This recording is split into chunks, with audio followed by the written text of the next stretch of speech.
થરાદની મુખ્ય બજારમાં આવેલ વિજય બિઝનેસ શોપિંગ સેન્ટર પાસે ચાની લારી પર જૂની અદાવતમાં શખ્સો દ્વારા તલવાર વડે હુમલો કરાતા ચકચાર મચી ઘાયલને તાત્કાલિક સારવાર અર્થે હોસ્પિટલમાં ખસેડાયા।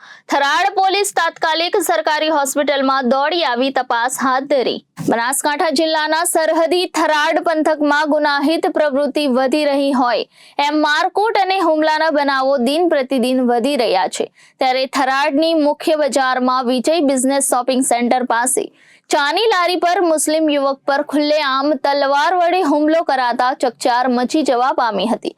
સૂત્રો દ્વારા મળતી માહિતી મુજબ થરાદની બજારમાં વિજય બિઝનેસ શોપિંગ સેન્ટર પાસે ચાની લારી પર બેઠેલા યુવક ગુલાબ અકબરભાઈ પર અમુક શખ્સો હાથમાં તલવાર લઈને અચાનક આવી હિચકારો હુમલો કર્યો હતો, જેમાં યુવક બચવા માટે બાજુમાં આવેલ પાર્લરમાં ઘૂસી ગયો હતો અને યુવાન પર હુમલો થતા તાત્કાલિક લોકોના ટોળા ઉમટી પડ્યા હતા। ઘાયલ યુવકને તાત્કાલિક ધોરણે સરકારી હોસ્પિટલમાં સારવાર અર્થે ખસેડવામાં આવ્યો હતો।